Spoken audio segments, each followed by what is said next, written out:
I was never one to believe in the supernatural or the eerie tales that circulate in small towns, but that all changed the night I heard the first unsettling noise emanating from the depths of our basement.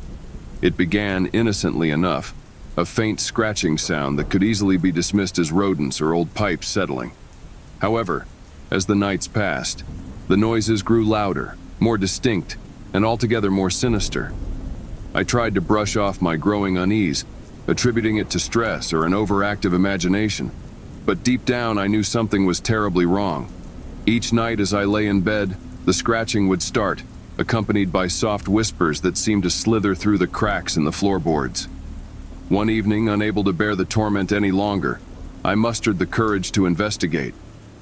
Armed with nothing but a feeble flashlight, I descended into the darkness of the basement, the air thick with a palpable sense of dread. As I made my way through the labyrinthine corridors of stacked boxes and forgotten relics, the noises intensified, echoing off the damp walls with chilling clarity. And then, in the flickering light of my flashlight, I saw it. A grotesque creature, humanoid in shape but twisted and contorted in ways that defied nature, crouched in the corner, its eyes gleaming with malevolence. In that moment, I was frozen with fear, unable to move as the creature's gaze locked onto mine. It moved with a grace that belied its monstrous appearance, creeping closer with each agonizing second, its raspy breath sending shivers down my spine. Panic surged through me as I stumbled backward, my heart pounding in my chest as I frantically searched for an escape route. But the creature was relentless, its movements calculated and predatory as it closed in on me, its unearthly whispers filling the air like a haunting melody.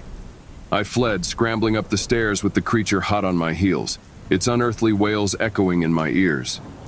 To this day, I cannot forget the terror of that night, nor shake the feeling that the creature still lurks in the shadows, waiting for its next victim to stray too close to the darkness of the basement. With adrenaline coursing through my veins, I raced through the maze-like corridors of the basement, the creature's ghastly form in hot pursuit.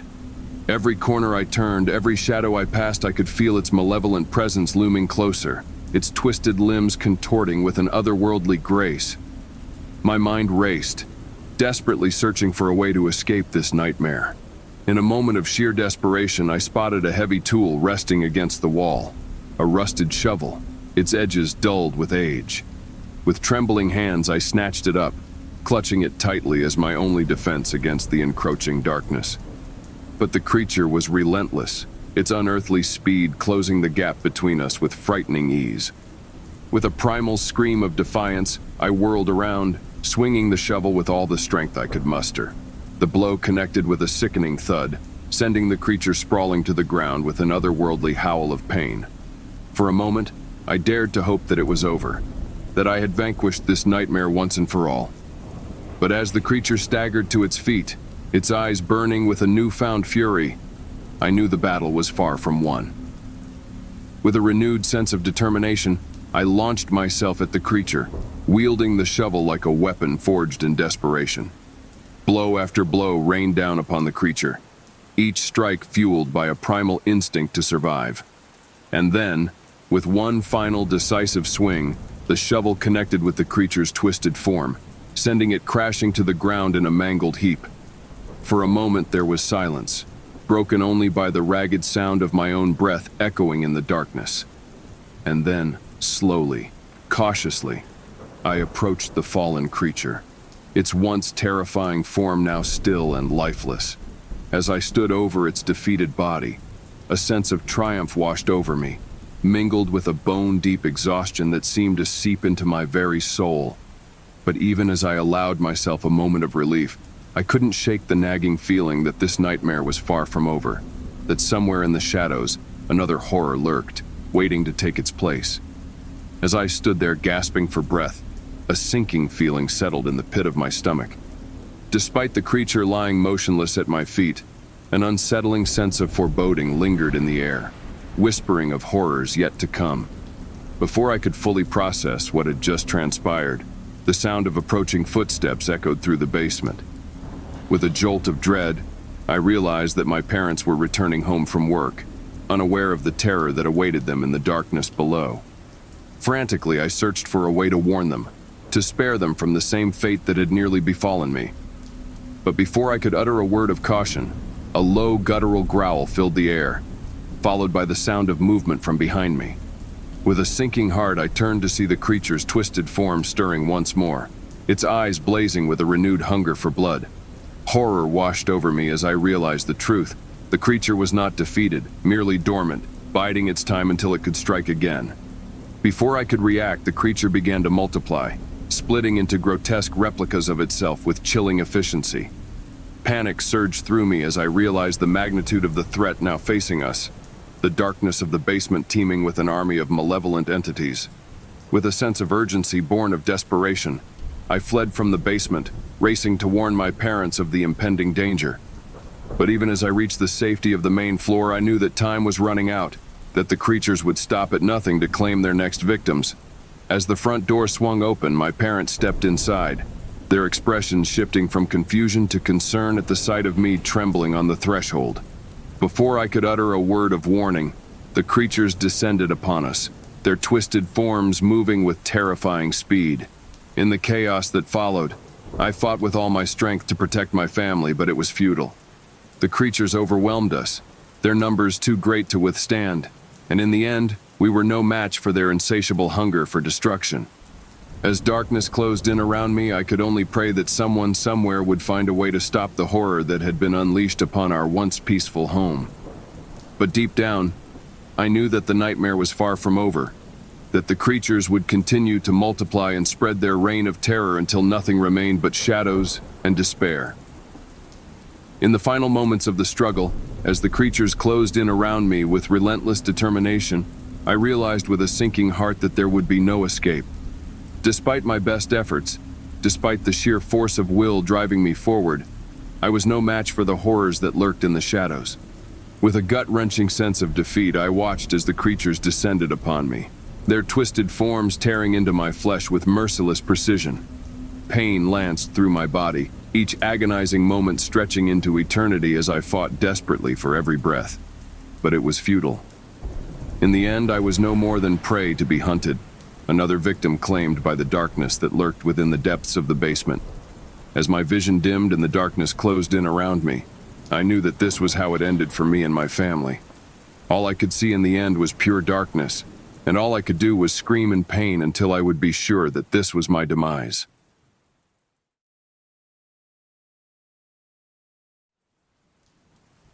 This happened to me when I was around 15 years old. One day I was coming home from school and I felt like I was being followed, but I didn't think much of it because I was listening to my music pretty loudly. To get back home at some point, I had to pass by a sketchy alley as I was making my way through it. Even though I was listening to my music loudly, I thought I heard some loud thud behind me. I turned around and all I remember from that moment is a huge pain in the head, and then I blacked out. When I woke up, I couldn't recognize the place, but I knew for sure that I wasn't home. Everything around me was so dusty and rusty. The floor was wet. My eyes started to adapt themselves to the environment, and then I figured out that I was in some kind of basement. It took me a couple minutes to realize what just happened, plus the fact that I was tied down to a pipe and that I had tape on my mouth. I tried to free myself, but I was tied down too tight to even move a finger. That's when I heard a door opening and a man going down the basement stairs whistling. The man approached me and took the tape off my mouth. He then asked me if I liked my new home. I answered to him by spitting at his face and kicking him in the knee. He got mad and punched me in the face. Then he went back upstairs, mumbling some things I couldn't hear, except for the swearing. I was bleeding from my nose, but I remained calm and tried to find a way to get out of there. Then I noticed a rusty piece of pipe near my foot. I managed to bring it all the way to my hands and started scratching the rope which I was tied with. Then the guy came back with a kitchen knife in his hand, still swearing at me and saying how he was going to make me suffer. I started scratching even faster than before and managed to free myself. The guy then stabbed me in the stomach, but I had the chance to hit him back with all the strength I had left. He stepped back and I could see that he was a bit dizzy, so I took my chance and ran out as fast as I could. When I was finally out in the streets, I fell on the ground and blacked out again, but this time because of my wound. I remember waking up in a hospital bed with my parents sitting next to me, waiting for me to wake up. I asked them what happened, and they told me that a girl that was out walking her dog saw me laying on the ground motionless and called an ambulance, then the police. I got transferred to hospital pretty fast, and when the police arrived, they followed the blood trails I had left while running out that house. They ended up catching the guy who stabbed me. He was still in his basement with the knife still in his hand, and as soon as the police saw him, he assaulted them, but they tased him and took him to the police station. I've never heard from that guy again, and I hope I never will.